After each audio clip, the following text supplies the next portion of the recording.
الحمد لله وكفى وسلام على عباده الذين اصطفى أما بعد وقد قال الله تبارك وتعالى في القرآن المجيد والفرقان الحميد فأعوذ بالله من الشيطان الرجيم بسم الله الرحمن الرحيم تلك الرسل فضلنا بعضهم على بعض منهم من كلم الله ورفع بعضهم درجات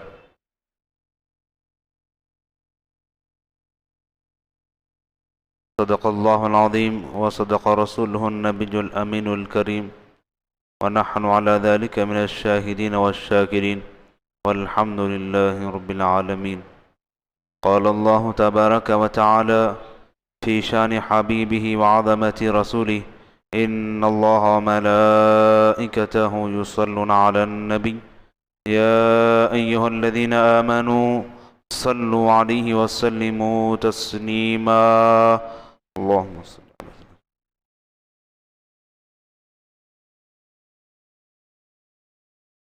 تمام تعریف و توصیف اللہ رب العزت کے لیے جو ساری کائنات کا خالق و مالک ہے.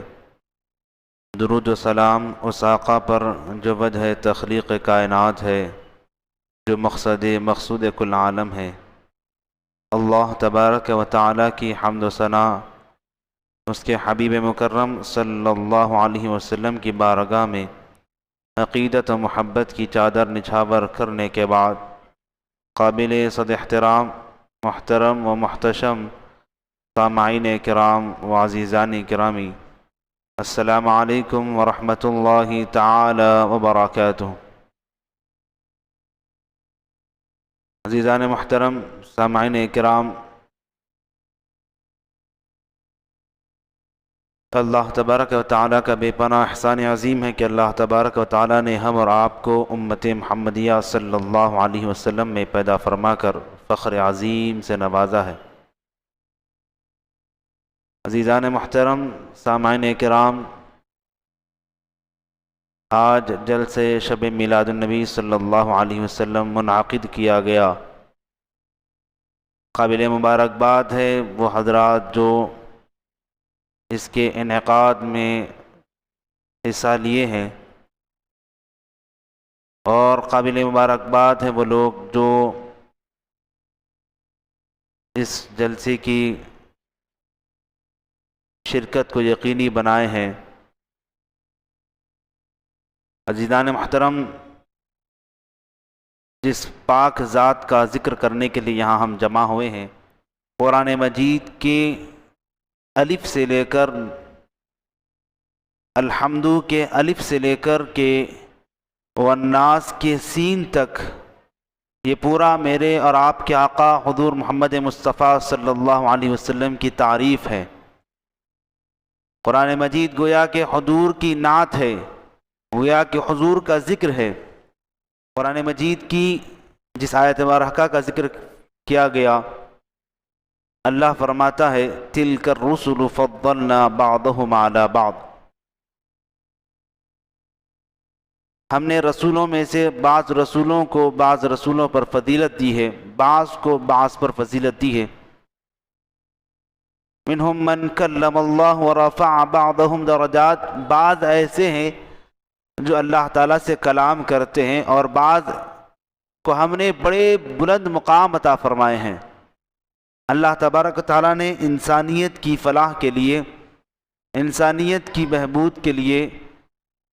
حضرت آدم علیہ السلام سے لے کر حضرت عیسیٰ علیہ السلام تک وقتاً فوقتاً قوم کی ہدایت کے لیے، لوگوں کی ہدایت کے لیے،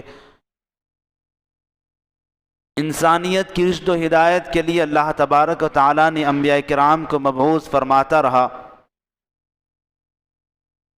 کوئی نبی کسی ملک کے لیے، کسی شہر کے لیے، کسی جگہ کے لیے نبی بنا کر بھیجے جاتے، کوئی کسی خاص مقام کے لیے نبی بنا کر بھیجے جاتے. ہر ایک کا اپنا بلند مقام ہے. اللہ تبارک و تعالیٰ اپنے فضل و کرم سے انسانیت کی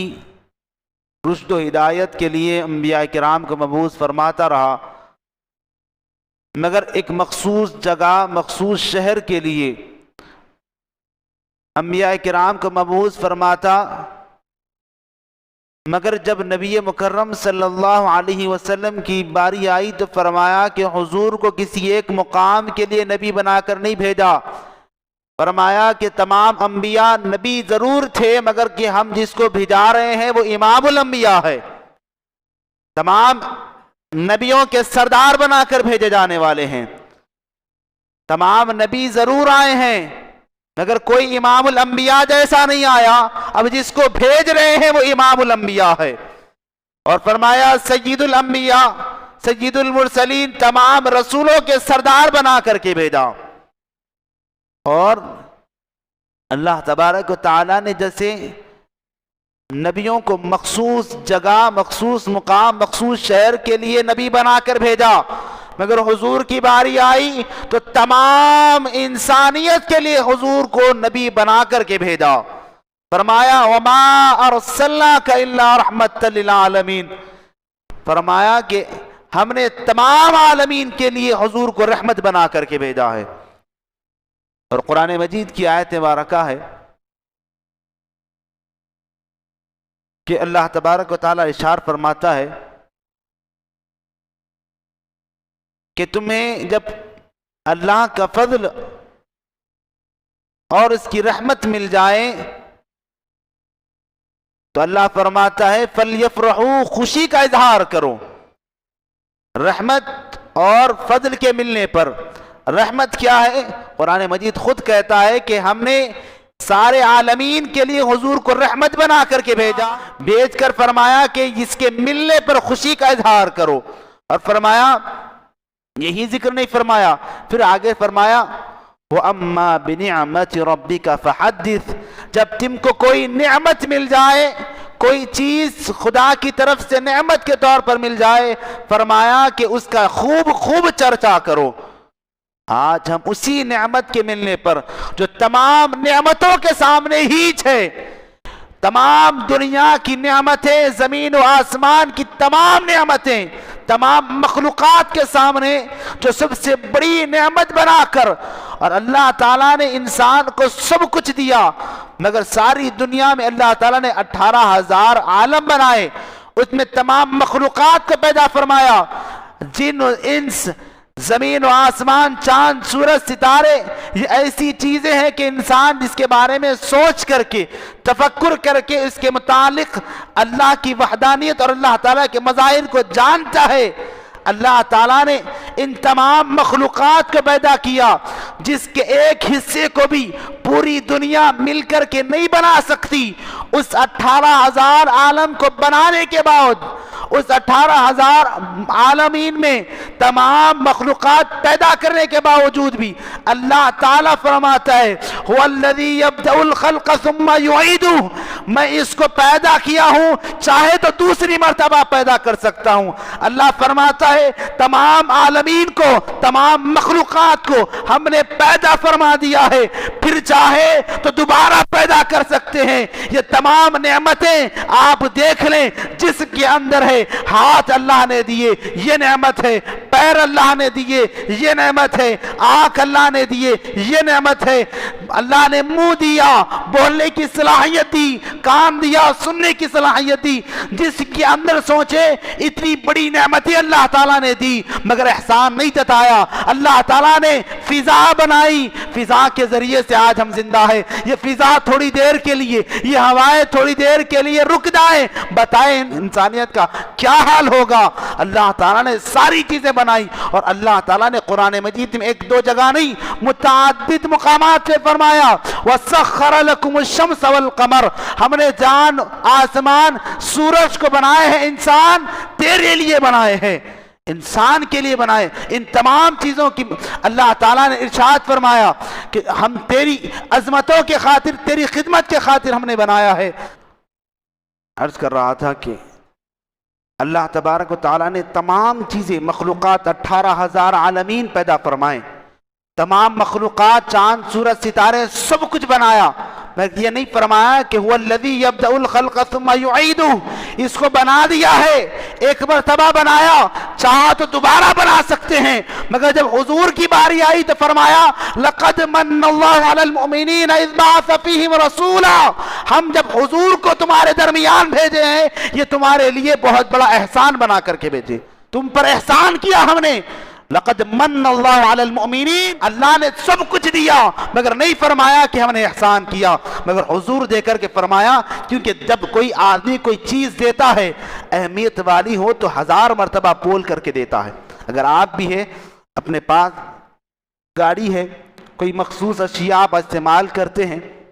اگر وہ آپ کے پاس موجود ہے، اس کی بہت اہمیت آپ کے پاس ہے تو بڑا جتا کر کے وہ چیز دیتے ہیں، بڑا سمجھا کر کے دیتے ہیں۔ اگر کوئی ایسی چیز ہے جس کی زیادہ وقت نہیں ہے، اس کے ضائع ہونے پر تکلیف نہیں ہوگی، اس کا زیادہ نقصان نہیں ہوگا، تو آپ بلا کسی کو دے دیتے ہیں۔ مگر جب کوئی بڑی چیز کسی کو دیتے ہیں اس کو بتا کر کے دیتے ہیں کہ بہت بڑی چیز تیرے ہاتھ دے رہا ہوں، اللہ نے سب کچھ دیا، ساری مخلوقات ہمارے حوالے کی، اور انسان کی خدمت کے لیے تمام عالمین کو پیدا کیا، سورج پیدا کیا انسان کی خدمت کے لیے، اللہ تعالیٰ نے چاند پیدا کیے، تمام بحر بر تمام چیزیں پیدا کیے انسان کی خدمت کے لیے، مگر نہیں فرمایا کہ یہ دے کر احسان کیا، فرمایا کہ جب حضور کو بھیجا تو فرمایا کہ اے مومنین ہم نے تم میں تمہارے پاس رسول کو بھیج کر کے احسان کیا۔ اللہ تعالیٰ حضور کو بھیج کر کے ناز فرما رہا ہے۔ کہ عزیزان ملت اسلامیہ، کہ جب نبی مکرم صلی اللہ علیہ وسلم اعلان نبوت فرمائے تو پوری دنیا کے لوگ نبی مکرم صلی اللہ علیہ وسلم کو نبوت کا اعلان فرمانے سے پہلے پورے مکہ کے لوگ آپ کو صادق و امین کہتے، کیونکہ حضور کی پیدائش سے لے کر جو عجائبات ہوئے، جو چیزیں تمام لوگوں نے دیکھی، وہ حسن و جمال والا چہرہ حضور کو دیکھا، بچپنے میں حضور کو دیکھے وہ گرویدہ ہو گئے، وہ حضور کا بچپنا دیکھے، حضور کی جوانی دیکھیں، اب وہ یہ تمام عالم کو ہر وقت کو دیکھ رہے ہیں، حضور کو بڑھتا ہوا دیکھ رہے ہیں، اتنے حضور کے گرویدہ ہو گئے، حضور کے چاہنے والے ہو گئے کہ پورے مکہ میں اگر کوئی حضور کو تمام وہ لوگ جو بعد میں جا کر کے آپ کے انکار کرنے والے تھے وہ تک بھی آپ کو صادق و امین کہتے تھے۔ اب حضور اعلان نبوت فرمانے سے پہلے جب غار حرا سے تشریف لائے تو بڑی کیفیت تھی کہ خیال کہ اب میں ساری قوم کے لیے اعلان نبوت فرمانے والا ہوں تو کیا ہوگا، میرے ماننے والے، میرے جاننے والے، میرے قریب کے لوگ میرے کیا ریاکٹ کریں گے، اس کا ریاکشن کیا ہوگا، لوگ اس کو ایکسیپٹ کریں گے یا ریجیکٹ کریں گے، کون ایکسیپٹ کرے گا کون ریجیکٹ کرے گا۔ یہ کیفیت میں حضور نبی کریم صلی اللہ علیہ وسلم ہیں، حضرت خدیجہ الکبریٰ رضی اللہ عنہا کی پاس آتے ہیں، حضرت خدیجہ الکبریٰ رضی اللہ تعالیٰ عنہ تسلی فرماتی ہے، اور بحیثیت نبی جو حضور کا انٹروڈکشن ہونا تھا، حضور کا تعارف ہونا تھا، پوری کتب احادیث اٹھا کر دیکھیں، حضور کو تسلی دیتی ہیں، حضور کا انٹروڈکشن بتاتی ہے کہ حضور آپ کی کیفیت تو ایسی ہے کہ فرمایا انک لتصل الرحمہ، اے حضور آپ ایسی ذات مقدسہ ہے کہ جو آپ ہر ایک سے رشتہ جوڑتے ہیں، کسی سے رشتہ توڑتے نہیں ہیں، آپ کا تعلق، آپ کے اخلاق و کردار و اتوار کے تو سارے لوگ شہدائی ہے، اور آپ جب ایک آواز اٹھائیں گے، آپ کھڑے ہوں گے تو صاحب آپ کے ساتھ سب کھڑے ہو جائیں گے، آپ پریشان نہ ہو۔ حضور کا انٹروڈکشن کس طرح سے دلایا جا رہا ہے، فرمایا حدیث پاک کے ضمن میں فرمایا کہ آپ تو وہ ہیں جو رشتہ داروں کو جوڑتے ہیں، لوگوں کو جوڑتے ہیں، انسانیت کو جوڑتے ہیں، انسانیت کے فائدے کا کام کرتے ہیں، اور آپ غریبوں، یتیموں اور مسکینوں کا آپ خود ان کا بوجھ اٹھا لیتے ہیں۔ آپ اگر فرمائیں تو کون آپ کی بات کو انکار کرے گا۔ یہ سب سے پہلے انٹروڈکشن تھا حضور کی انسانیت کے لیے، جو جذبات تھے یہ بہت اہم ہے ہمارے لیے آج کے دور میں۔ آج حیدرآباد کے جو حالات ہیں، ان تناظر میں حضور نبی کریم صلی اللہ علیہ وسلم کہ جو انسانیت کے لیے ظالم کے خلاف کھڑے ہونا اور مظلوم کا دفاع کرنا جو حضور کی سب سے بڑی ایک خصوصیت تھی، اس کو سننا اور سمجھنا، اس پر عمل کرنا ہمارے لیے بہت ضروری ہے۔ کرم صلی اللہ علیہ وسلم کس قدر انسانیت کے لیے اور ان انسانیت کی بہبود کے لیے کس قدر کوشاں ہوا کرتے تھے کہ حضور نے دیکھا کہ ایک خاتون ہے، وہ چکی پیس رہی ہے، وہ اس کے بخار بھی ہے، اس کو بڑی عمر کی بھی ہے، اس کو پیسنے نہیں آ رہا ہے، بڑی مشکل سے پیس رہی ہے۔ حضور نے دیکھا تو وہاں فوراً چلے گئے، جا کر کے اس کا تمام آٹا پیس کر کے دیا، کہا کہ جب بھی تجھے ضرورت پڑے میرا نام کہہ دینا، میں خود آ کر تیرا خدمت کر دوں گا۔ اللہ اکبر۔ ایک خاتون راستے سے گزر رہی ہے، اس کا گھڑا جو اس کے ساتھ تھا وہ ٹوٹ گیا، دوسرا گھڑا کسی نے دے دیا، ذرا بڑا تھا، اس کو اٹھا کر کے لے جا نہیں سک رہی تھی، اس کا آقا اس کے اوپر ظلم کر رہا تھا، اس کو پانی لے جا کر دینا ضروری تھا۔ راستے میں دیکھا کہ وہ عورت راستے سے وہ اٹھا نہیں پا رہی ہے، حضور آگے بڑھتے ہیں، اس کا بوجھ اپنے کاندھے پر اٹھاتے ہیں اور راستہ پر چلتے ہیں، اور اس کی منزل مقصود تک پہنچا کر کہتے ہیں کہ جب بھی تجھے ضرورت ہو محمد کو پکار دینا، میں حاضر ہو جاؤں گا۔ اللہ، یہ کیا تھے؟ یہ اخلاق حضور نبی کریم صلی اللہ علیہ وسلم کے۔ یہ اس لیے تو کہا جاتا ہے کہ اسلام تلوار کے زور پہ نہیں، اخلاق کے زور پر پھیلا ہے۔ اور کیسے نبی مکرم صلی اللہ علیہ وسلم کے متعلق ایسے پروپیگنڈے آج بھی کیے جا رہے ہیں پروپیگنڈے، اور یہ آج نئی بات نہیں ہے، یہ اس 1400 سال پہلے سے چلا آ رہا ہے سلسلہ، نئی بات نہیں ہے۔ اور حضور نبی کریم صلی اللہ علیہ وسلم کا چہرہ، گفتگو ایسی کہ لوگ جو دیکھتے، جو قریب آتے، آپ کے گرویدہ ہو جاتے، آپ کے ہی ہو جاتے، آپ کے غلام ہو جاتے، آپ کی ہی کے پاس بیٹھ جاتے، آپ ہی کے غلام ہو جاتے۔ اب لوگوں نے، کفار قریش نے یہ سوچا اگر ایسا ہوگا تو ہمارے معبودوں کو پوچھنے والے ختم ہو جائیں گے، ہمارے پاس لوگ آنے والے ختم ہو جائیں گے۔ ان لوگوں نے شروع کیا، ایک مہم شروع کی۔ اس وقت کا سوشل میڈیا تھا، ان لوگوں نے چند لوگوں کو جمع کر کے مکے کے اطراف جہاں دروازوں سے مکے میں لوگ داخل ہوتے تھے ان دروازوں پر کھڑے ہو گئے،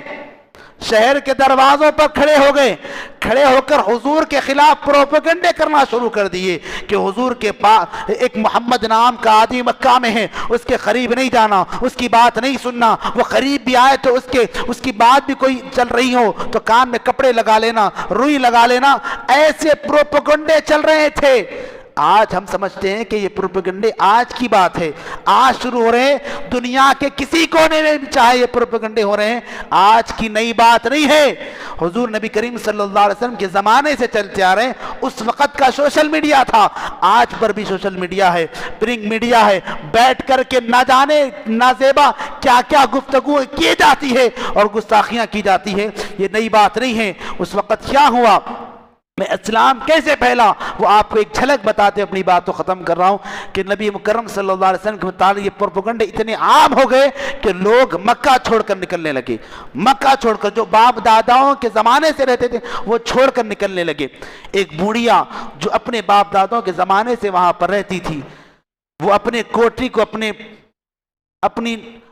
تمام چیزوں کو باندھ کر کے ایک پوٹلی بن کر کے وہ نکلنا چاہتی تھی، مگر کہ بوڑھی تھی، اٹھا نہیں سکتی تھی، آواز دیتے جاتی ہے کوئی میرے سامان کو اٹھا دے، لے جا کر میری منزل تک پہنچا دے، کوئی بات سننے والا نہیں۔ دیکھتی ہے کہ قریب میں ایک خوب رو نوجوان، بڑا خوبصورت ہے، وہ گزر رہا ہے، اس نے آواز لگائی، وہ نوجوان پہنچ کر پوچھا کہ بوڑھی کیا بات ہے؟ کہنے لگی کہ مجھے یہاں سے شہر کے باہر جانا ہے، میں یہ پوٹلی اٹھا نہیں سکتی، خدا کے لیے میرا کچھ رحم کریں اور میرے سامان کو وہاں تک پہنچا دیں۔ وہ بوڑھی کی بات سن کر وہ نوجوان اس کے سامان کو اٹھا کر کے اپنے کندھے پر رکھ کر چلنے لگتے ہیں۔ راستے میں پوچھا گیا کہ بوڑھی کیوں جانا چاہتی ہے، کیا وجہ ہے؟ کہنے لگی کہ میں تو یہی رہنا چاہتی ہوں، باپ دادا کا یہ شہر ہے، یہی پر رہنا، یہی مرنا چاہتی ہوں۔ بات دراصل یہ ہے کہ کہا گیا کہ مکے میں کوئی محمد نام کا شخص ہے، جو کوئی اس سے دیکھتا اور ملتا ہے اس کا گرویدہ ہو جاتا ہے، اس کا شیدائی ہو جاتا ہے، وہ ایک عجیب قسم کا اس کے اندر ایک جادو ہے، ساحر ہے، شاعر ہے، اس کی باتوں سے لوگ لپک جاتے ہیں۔ اس طرح سے نعوذ باللہ وہ ساحر، وہ شاعر اس دوران میں کہہ رہی تھی، نازیبا الفاظ اور لان تان کہتے راستہ بار جا رہی ہے۔ راستہ گزر گیا، اس کی منزل مقصود آ گئی، اس کو اس نوجوان وہاں سامان رکھ کر کے پلٹ رہے ہیں، وہ خاتون، وہ بوڑھی عورت پکار کر کہنے لگی کہ بڑے خوبصورت ہوں، پورے مکہ کے اندر کوئی میری مدد کرنے والا نہیں تھا، تم آ کر کے میری مدد کیے، بڑے خوبصورت ہو، میں تمہیں ایک نصیحت کرنا چاہتی ہوں، خدا کے لیے جب مکے کو پلٹنا، خدا کے لیے جب مکے میں جانا تو اس محمد نام کے آدمی سے تم دور رہنا۔ وہ نوجوان پھر پلٹ کر کے جانا چاہتے تھے، پھر آواز بوڑھی خاتون نے دیا، کہا کہ نوجوان بڑے خوبصورت ہو، تمہارا چہرہ میرے آنکھوں سے نہیں جاتا، تمہارے اخلاق میرے آنکھوں سے نہیں ہٹتے، بڑے خوبصورت ہو، بڑے تم اخلاق و اعتبار والے ہو، جاتے جاتے اپنا نام تو بتا کر جاؤ۔ حضور پلٹ کر فرمایا، اے بوڑھی خاتون، جس رستہ پر جس محمد کے بارے میں تو کہہ رہی تھی وہ کوئی اور نہیں، میں وہ محمد ہوں صلی اللہ علیہ وسلم۔ راستہ بھر حضور گالیاں اس کی لان تان سماعت کر رہے ہیں، کچھ نہیں فرمایا۔ حضور کی اخلاق کے کردار دیکھ کر اپنے آپ کو حضور کے قدموں میں ڈال لیتی ہے، کہتی ہے کہ لوگوں نے کہا ضرور آپ کے اندر جادو ہے، مگر جادو کسی اور چیز کا نہیں، آپ کے اخلاق کا جادو ہے، آپ کے کردار و اعتبار کا جادو ہے، اب میں کہیں نہیں جاؤں گی، آپ ہی کی خدمت میں رہوں گی۔ اللہ اکبر، یہ حضور کے اخلاق و کردار تھے۔ عزیزان محترم، کہ ایک مرتبہ نبی مکرم صلی اللہ علیہ وسلم کے صحابی حضرت انس بن مالک رضی اللہ تعالیٰ عنہ کی خدمت میں صحابہ کرام کوئی ضیافت چل رہی ہے، صحابہ کرام تشریف فرما ہے، دسترخوان بچھایا گیا، حضرت انس رضی اللہ تعالیٰ عنہ نے دیکھا اور صحابہ نے دیکھا کہ وہ دسترخوان میلا کچیلا ہے، اس کے اوپر میل۔ صحابہ کرام تھوڑا سا غور کرنے لگے تو حضرت انس نے اپنی باندی کو آواز دے کر کہا کہ اس دسترخوان کو لے جا کر کے صاف کر کے لاؤ۔ صحابہ پریشان ہے کہ اتنی تھوڑی دیر میں وہ کیسے صاف ہو جائے گا، دھل بھی جائے گا، کھانے کے لیے دسترخوان بچھایا جائے دھل بھی جائے گا، صاف بھی کیسے آ جائے گا، پریشان ہیں۔ مگر کہ وہ باندی دسترخوان اٹھاتی ہے، اٹھا کر لے جا کر وہ جلتے ہوئے تندور میں ڈال دیتی ہے، آگ میں ڈال دیتی ہے۔ صحابہ ششدر ہیں، پریشان ہیں کہ آگ کی صفت تو جلانا ہے، کہ وہ دسترخوان کو جلا دے گی، پریشان ہے۔ مگر کیا دیکھتے ہیں کہ تھوڑی دیر میں اس آگ میں ڈالے ہوئے اس دسترخوان کو نکالتے ہیں، اس کو کوئی دھکا تک نہیں لگتا، آگ کوئی اس کو جلاتی نہیں ہے، جیسا ڈالا تھا بس نکالے تو سارا میل نکل گیا دسترخوان کے اوپر، کوئی چیز اس کے اوپر نشان بنا بنی ہے، کوئی وہ دسترخوان کو تھوڑا حصہ بھی جلاتی نہیں ہے۔ صحابہ پریشان ہوئے، کیسی کیفیت ہے، کیا عالم ہے؟ یہ حضور کے ہم نسبت کا تعلق بتانا چاہتا ہوں کہ نبی مکرم صلی اللہ علیہ وسلم کے صحابہ پریشان ہوئے، کیا چیز ہے، کیوں ہوا اس طرح سے؟ حضرت انس فرمانے لگے، ایک مرتبہ میری قسمت جاگی، حضور میرے گھر تشریف لائے تھے، حضور میرے گھر تشریف لائے، حضور تناول طعام کے بعد اپنے ہاتھ مبارک کو، اپنے دست اقدس کو اس دسترخوان سے ایک مرتبہ ہاتھ صاف کر لیا تھا، آج تک بھی اس دسترخوان پہ جب بھی میل آ جاتا ہے میں دسترخوان کو آگ میں ڈال دیتا ہوں کہ حضور کے دست اقدس کی برکت سے آگ بھی اس کو جلا نہیں سکتی ہے۔ اللہ اکبر، آگ حضور نے ایک مرتبہ اس دسترخوان کو چھوا تھا، مس کیا تھا،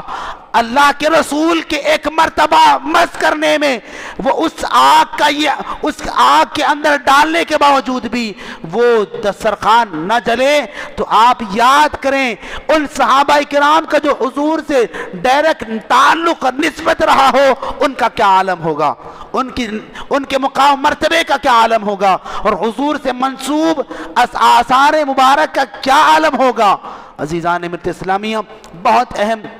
میں نے کچھ اہم چیزیں گفتگو آپ کے سامنے عرض کی، میں اب بلا کسی تاخیر کسی شعر پر اپنی بات ختم کرتا ہوں۔ کی محمد سے وفا تو نے تو ہم تیرے ہیں، یہ جہاں چیز ہے کیا لوح و قلم تیرے ہیں۔ وآخر دعوانا الحمدللہ رب العالمین۔